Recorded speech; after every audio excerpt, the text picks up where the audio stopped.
Alors, bonjour et bienvenue sur cette nouvelle vidéo de la série Les trucs et conseils de Lynn Laforme. Alors, aujourd'hui, je vous présente Emmett, qui est un hongre de 4 ans. Alors, je vais parler aujourd'hui de ce que c'est un cheval qui est entre les jambes et les rênes. C'est-à-dire que vous avez un cheval qui se tient droit, qui est en équilibre, que vous soyez sur les cercles, que vous soyez sur des lignes droites. Donc, je vais vous expliquer un tout petit peu ce que vous devez prendre en ligne de compte pour vous assurer que votre cheval, il se tient, il est droit et que ce n'est pas vous qui compensez quelque chose qui se passe avec lui. Alors, je m'explique. Vous êtes sur une ligne droite et votre cheval, vous vous apercevez que vos mains, ils sont un tout petit peu vers la droite. Mais si vous êtes en ligne droite et que vos mains sont à droite, c'est que vous sentez que votre cheval veut aller à gauche et inconsciemment, vous le retenez, vous l'empêchez d'aller à gauche. Donc, c'est important de ne pas laisser cette situation-là s'installer ou encore là, il faut la régler. Donc, ce qui va être important, c'est tout simplement de dire au cheval comment vous le voulez et lorsqu'il est au bon endroit, vous devez ramener vos mains au centre. Donc, lorsqu'on est à deux mains, que vous soyez en reine, en pont, c'est-à-dire que vous avez les rênes qui sont croisées de chaque par-dessus l'encolure et que vous tenez dans un pont comme ça, bien, il faut que vos rênes y soient au centre. Si vous avez les rênes séparées, c'est la même chose. Il faut que vos deux mains soient bien au centre. Vous avez plusieurs façons de tenir les rênes, mais le plus important, c'est d'avoir le couloir de rênes bien au centre. Donc, vous sentez que votre cheval ne s'en va pas ni à droite ni à gauche. Donc, je vais partir mon cheval et je vais m'en venir face à vous et je vais m'en venir en ligne droite. OK? Donc, je prends mes rênes pour moi en pont. Je tiens toujours mes rênes, vous allez le voir, entre mon pouce et mon index. Mes doigts sont détendus sur mes rênes. Donc, je tourne. Et là, je m'en viens en ligne droite. Et là, je veux que mon couloir soit au centre ici et mes jambes font tout simplement encadrer le cheval. Donc, mon cheval, il s'en vient droit. Oh. Si mon cheval, j'avais senti qu'il voulait partir à gauche, ce que j'aurais fait un virage à droite pour relever cette épaule-là. J'aurais fait un virage à angle droit, à 90 degrés. Ce que ça fait, c'est que ça relève l'épaule. Ça me permet de travailler la rectitude de mon cheval. Donc, je redemande. Je m'en vais en ligne droite. Et là, je vais simuler que le cheval, il part dans une direction quelconque, OK? Donc, je vais tourner vers vous. Je fais ma ligne droite. Et là, mon cheval, par exemple, s'en va à gauche. Donc, je vais soulever mon couloir de rêne, petit battement avec ma jambe gauche, je le tourne et je relâche. Et là, je refais ma ligne droite. Et là, si mon cheval s'en va à droite, je ne lui ai pas demandé, je vais soulever mes mains, petit battement avec ma jambe droite, virage à 90 et je reviens dans mon couloir neutre. Donc, je le laisse faire l'erreur et lorsqu'il fait l'erreur, bien, je le corrige dans le sens que je corrige la direction. Je soulève mon couloir, battement avec ma jambe et là, j'analyse que mon cheval reste entre mes rênes. Donc, c'est la façon de travailler à ce que le cheval apprenne à se tenir tout seul entre vos rênes. Pourquoi? Parce que c'est sa zone de confort. Parce que lorsqu'il est au bon endroit, les rênes sont flottantes, les rênes sont détendues, le cheval est relax, donc vous ne le soutenez pas. Mais très souvent, les gens ne s'en aperçoivent pas. Les gens ont les mains à droite ou à gauche, ils tiennent leur cheval, ils ont une jambe sur le cheval parce qu'ils sentent que le cheval, il veut aller de ce côté-là. Là, ils ont une jambe, les mains, et là, ils tiennent. Finalement, le cheval, il n'a plus besoin de faire l'effort de se tenir tout seul, de un. Et de deux, il ne sait pas où est l'endroit où ce qui doit être par lui-même, puisque vous prenez la responsabilité de le tenir. Donc, le cheval lui-même, il n'a pas besoin de se responsabiliser puisque vous le faites pour lui. Donc, c'est hyper important. Maintenant, je vais vous parler de cercle. Donc, on reprend le travail.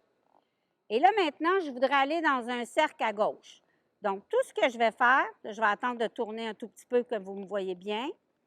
Je vais soulever et ouvrir ma main. Le cheval tourne, je ramène ma main à côté de l'autre. Et là, je le laisse aller. Je soulève ma main, je lui demande de tourner. Il tourne, je reviens à côté de l'autre. Je récompense tout de suite la réaction que je veux. C'est-à-dire, j'ai demandé qu'il tourne, il a tourné, on cesse de tourner. Pourquoi? Parce que j'enseigne à mon cheval à répondre à ma reine d'ouverture, à répondre à une action de reine qui est légère. Et le cheval, tout de suite, quand il a fait ce que je lui demande, je le récompense. Ça, c'est la première étape. C'est la première étape d'un cheval débutant. Un cheval débutant, ce n'est pas en âge, c'est en niveau d'entraînement. Parce que tu as des chevaux de 10 ans qui ne suivent pas leur nez. Tu ouvres la reine d'ouverture, puis ils s'en vont par là. Donc, pourquoi? Parce qu'ils n'ont pas appris que lorsqu'ils tournent, qu'il y a une récompense. Plus le cheval devient habitué, c'est-à-dire, j'ai déjà parlé dans une vidéo de motivation, c'est que lorsque vous dites à votre cheval de tourner et que vous le récompensez tout de suite, vous le motivez à répondre. Et cette motivation-là va devenir une habitude. Et cette habitude-là va faire en sorte qu'elle va s'installer dans le plan d'entraînement que vous avez mis en place. Et lorsque ça devient une habitude, le cheval est capable de maintenir plus longtemps une action parce qu'il sait qu'à quelque part, il va avoir une zone de confort. Il va devenir patient sur sa zone de confort. OK? Donc, c'est important au départ de bâtir étape par étape ce que vous recherchez. Donc, la première chose que je vais vérifier, c'est est-ce que mon cheval, il répond à ma reine d'ouverture? C'est-à-dire que quand je soulève ma main du côté que je veux tourner et que je la dégage, est-ce que mon cheval tourne? Il tourne, parfait, récompense. Si je veux continuer à tourner, je n'ai qu'à le récompenser et en garder ma main légèrement ouverte. Ce que ça va dire à mon cheval, ça veut dire continue à tourner. J'ai une reine d'appui, puis j'ai une reine d'ouverture qui est détendue. Et aussitôt que j'ai terminé mon mouvement, je reprends mon couloir. Est-ce que mon cheval reste droit? Oui. Est-ce qu'il s'en va par là? Je vais tourner, je vais faire un virage à 90. Donc, je vais travailler les courbes, les cercles, les virages, et je vais travailler mes lignes droites. Et ça se fait au pas, ça se fait au trot. Donc, j'ai toujours une action de 2 mains. C'est-à-dire que si je fais une reine d'ouverture, bien, ma reine d'appui, elle va être près de l'encolure. Pourquoi? Parce que je veux que mon cheval, il la sente, cet effet de reine-là. Et c'est ce qui va faire que, éventuellement, je vais être capable de travailler à une main parce que mon cheval, il va être sensibilisé à ma reine extérieure. Il sait que quand elle est près de l'encolure, ça veut dire on tourne du côté opposé. Donc, ça, c'est l'élément important à comprendre quand on dit que le cheval, on le met entre les jambes et les mains. Au niveau de la jambe, mes jambes, ils sont tout simplement parallèles, c'est-à-dire qu'ils tombent de chaque côté du cheval. Ils accompagnent le cheval, mais ils ne sont pas en train de pousser le cheval. Ce n'est pas moi qui dis au cheval de marcher, c'est le cheval qui marche. Si je les enlève complètement, le cheval continue à marcher. Combien de fois les gens, lorsqu'ils enlèvent leurs jambes, le cheval arrête? Pourquoi? Parce que les gens le portent et ils ne s'aperçoivent pas qu'ils portent leur cheval, que c'est eux qui obligent le cheval à marcher. Donc, c'est hyper important. Les jambes sont proches, mais elles ne sont pas en contact et ce n'est pas elle qui fait que le cheval marche. Le cheval, il marche parce que je lui ai demandé de marcher. Quand je lui demande de tourner, je soulève légèrement ma reine intérieure. Le cheval tourne, ma main devient plus légère parce que je veux continuer à tourner. Si je veux m'en aller en ligne droite, je ramène mon couloir au milieu. Et je veux arrêter. Oh. Donc, je lui demande l'arrêt. Donc, ça, c'est des petits détails, mais qui sont hyper importants et qui se travaillent très bien au pas. Et après ça, vous pouvez les travailler au trot. Donc, est-ce que je tiens mon cheval avec mes jambes pour qu'il marche, pour qu'il trotte, pour qu'il galope? Est-ce que je tiens mon cheval avec mes rênes pour qu'il reste droit, pour qu'il tourne à gauche, pour qu'il tourne à droite? Ce sont des questions que vous devez vous poser. Vous devez regarder ce qui se passe avec votre cheval et vous devez faire en sorte que le cheval se tienne par lui-même. Et pour ça, bien, ça va vous demander à vous de faire en sorte de ne pas le tenir. Alors, si vous le tenez, bien, le cheval n'y apprendra pas. Je dis toujours que si vous voulez montrer à un enfant à marcher, vous ne pouvez pas y tenir la main tout le temps. Il va falloir vous le lâcher, il va tomber, il va se relever, puis on va recommencer. Et éventuellement, il va apprendre à marcher. Bien, le cheval, c'est pareil. Je le laisse faire l'erreur et lorsqu'il fait une erreur, je corrige l'erreur et à ce moment-là, je reviens dans ma zone neutre et je le laisse rester entre mes reins. S'il refait une erreur, c'est-à-dire qu'il s'effondre sur une épaule, il prend une décision d'aller dans un endroit que moi, je ne lui ai pas demandé, bien à ce moment-là, je vais récupérer mon cheval par un virage un peu plus serré, un virage à angle droit, et faire en sorte que le cheval, il se mette en position pour pouvoir maintenir après ça la qualité de sa ligne droite. Maintenant, si je ne veux pas tourner, exemple que je voudrais faire ma correction sur une ligne droite, que je ne peux pas tourner parce que je suis près d'un mur, près d'une clôture, peu importe la raison, et que je sens mon cheval s'effondrer de ce côté-là, et que je veux continuer dans cet élément-là, on a toujours un petit bout, et là je vais vous montrer, on a toujours un petit bout de ligne droite on peut travailler. Donc, la deuxième correction de direction qu'on peut faire en ligne droite sans utiliser les virages à angle serré, c'est que si je m'en vais en ligne droite, par exemple, puis là, mon cheval, il voudrait s'en aller à droite, par exemple. Je vais provoquer qu'il veut s'en aller à droite. Je vais soulever mes mains, je vais décentrer un tout petit peu mon couloir, je vais vibrer dans ma reine droite, petit battement s'il faut. Le cheval, voyez-vous, il s'est en allé un petit peu vers la gauche, je ramène mes mains au centre et automatiquement, le cheval, il se met en ligne droite entre mes reins. C'est la même chose pour le recul. Au début, les gens, ils veulent reculer leurs chevaux, ils s'agrippent dans la bouche, puis là, ils les forcent à reculer. C'est la même chose que ce que je vous ai montré au niveau de... Ce qui est important au départ, c'est de fermer les doigts. Aussitôt que le cheval bouge, j'arrête. Je referme mes doigts, il bouge, j'arrête. Donc, j'encourage le fait qu'il bouge ses pieds dans la direction que je veux aller. Je ne tire pas plus fort. Si je sens qu'il résiste, je ne rajoute pas de résistance par-dessus. Je maintiens. Je peux des fois avec ma jambe faire un petit battement juste pour le faire réagir, mais je le laisse trouver la porte de sortie. Et la porte de sortie est en arrière. Donc, quand je ferme mes doigts, bien, ça dit à mon cheval, on s'en va en arrière. Puis là, je le récompense. Quand le cheval, il comprend ça, après ça, la façon que je vais le motiver à continuer à reculer en restant léger, c'est que je vais suivre ces diagonales avec mes doigts. C'est-à-dire que je vais fermer mes doigts sur mes rênes, le cheval recule.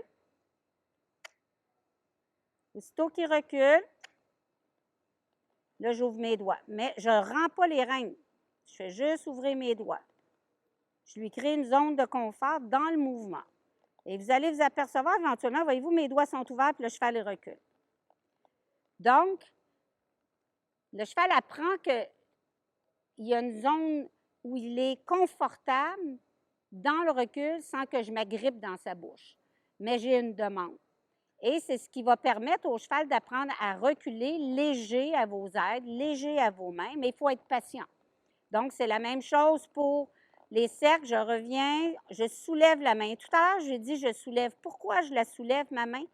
C'est parce que le levier, voyez-vous, j'ai un mort à levier. Donc, quand je veux que le levier agisse, je soulève ma main pour que le levier agisse et souvent, c'est suffisant pour qu'il réponde.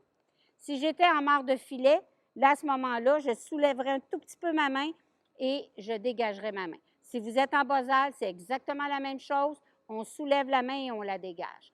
Pourquoi? Pour aller chercher le relevé de l'épaule et l'amener à l'endroit où on veut aller.